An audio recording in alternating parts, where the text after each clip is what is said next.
Story market کے معزز ناظرین السلام علیکم۔ غزنی کا شہر اور اس کے بازار۔ یہ کہانی کئی صدیوں پہلے کے غزنی شہر کی ہے جو اپنے شاندار بازاروں، خوبصورت گلیوں اور تجارتی اہمیت کی وجہ سے دنیا بھر میں مشہور تھا۔ یہاں ہر وقت خریداروں اور تاجروں کا ہجوم رہتا، لیکن جمعے کے دن بازاروں میں کچھ زیادہ ہی رونق ہوتی۔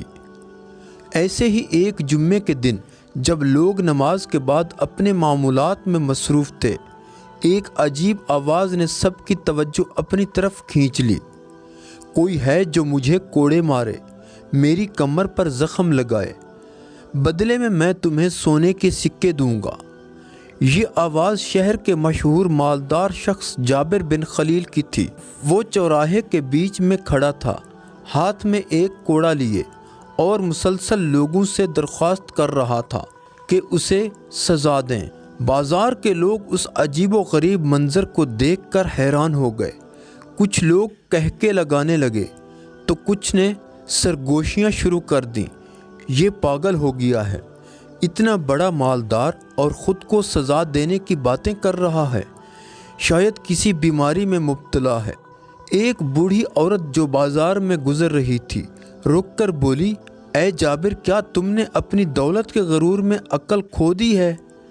جابر نے جواب دیا، نہیں اماں، یہ غرور نہیں، یہ میرا خوف ہے۔ چند منٹ بعد ایک نوجوان جابر کے قریب آیا اور طنزیہ لہجے میں بولا، اے جابر، اگر تم اتنے گنہگار ہو تو خدا سے معافی مانگو، یہ تماشا کیوں لگا رہے ہو؟ جابر نے اس کی بات سنی لیکن کوئی جواب نہ دیا، بس اپنی نظریں جھکا لیں اور ہجوم کو دوبارہ مخاطب کیا، کوئی ہے جو میری مدد کرے، مجھے کوڑے مار کر میری روح کا بوجھ کم کرے۔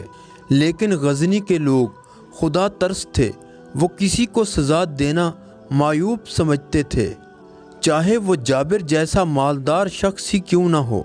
سب خاموشی سے اسے دیکھتے اور اپنے کاموں میں مشغول ہو جاتے۔ اگلے ہفتے جب جابر پھر سے چوراہے پر آیا اور اپنی صدائیں بلند کیں تو ایک بوڑھے عالم دین وہاں سے گزرے۔ انہوں نے جابر کی آواز سنی اور ہجوم کو چیرتے ہوئے اس کے قریب پہنچے۔ اے جابر، یہ کیا ماجرا ہے؟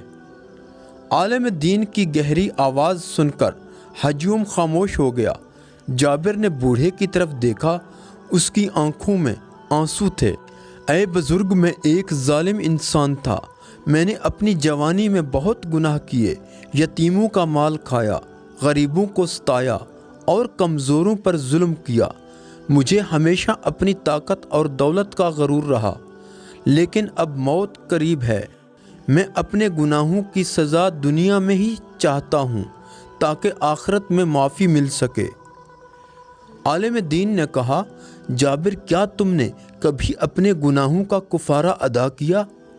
جابر نے کہا، ابھی تک نہیں، لیکن میں یہ چاہتا ہوں کہ میرے گناہوں کی سزا دنیا میں ہی ہو جائے۔ جابر نے مزید کہا، میری زندگی کا سب سے بڑا گناہ ایک یتیم لڑکے کے ساتھ زیادتی ہے۔ اس کے والد کی زمین پر قبضہ کر لیا اور اسے گھر سے نکال دیا۔ وہ لڑکا اور اس کی ماں میرے محل کے دروازے پر روتے رہے، لیکن میں نے انہیں دھکے دے کر باہر نکال دیا۔ بوڑھے عالم دین نے کہا، کیا تم جانتے ہو وہ لڑکا اور اس کی ماں اب کہاں ہیں؟ نہیں، شاید وہ مر چکے ہوں گے یا کہیں غربت میں زندگی گزار رہے ہوں گے۔ عالم دین نے کہا، اے جابر، خدا کی رحمت تمہارے گناہوں سے بڑی ہے، لیکن یاد رکھو، اصل معافی تب ملتی ہے جب تم اپنے گناہوں کا کفارہ ادا کرو۔ جن لوگوں پر تم نے ظلم کیا ان کے حقوق واپس کرو، اپنے مال کو نیک کاموں میں لگاؤ اور خدا سے گڑ گڑا کر معافی مانگو۔ جابر نے سوال کیا، کیا میرا کفارہ قبول ہو گیا؟ کیا اللہ مجھے معاف کرے گا؟ عالم دین نے کہا، ہاں، لیکن شرط یہ ہے کہ تم اپنے اعمال سے ثابت کرو کہ تم واقعی معافی کے طلبگار ہو۔ جابر نے اسی دن سے اپنی زندگی کو بدلنے کا فیصلہ کیا۔ اس نے اپنی جائیداد کا بڑا حصہ ان لوگوں کو واپس کر دیا جن پر اس نے ظلم کیا تھا۔ وہ غریبوں کے لیے ایک بڑی سرائے بنوانے لگے جہاں مسافروں اور محتاجوں کو کھانا اور رہائش دی جاتی۔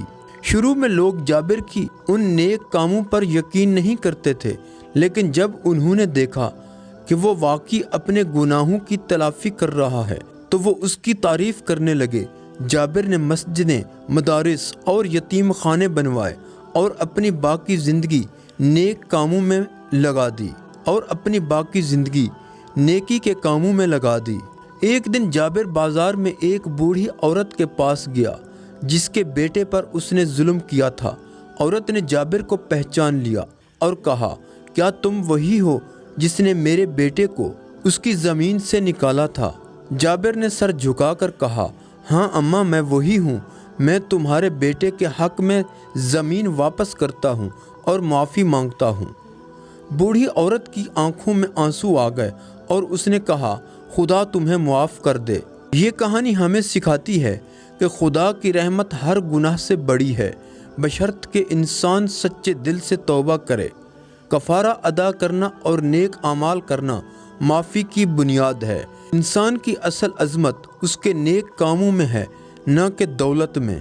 اگر کہانی پسند آئی ہے تو ویڈیو کو لائک کیجئے۔ چینل کو ابھی تک سبسکرائب نہیں کیا تو چینل کو بھی سبسکرائب کر لیجئے۔ ملتے ہیں اس سے نئی اچھی کہانی کے ساتھ۔ خدا حافظ۔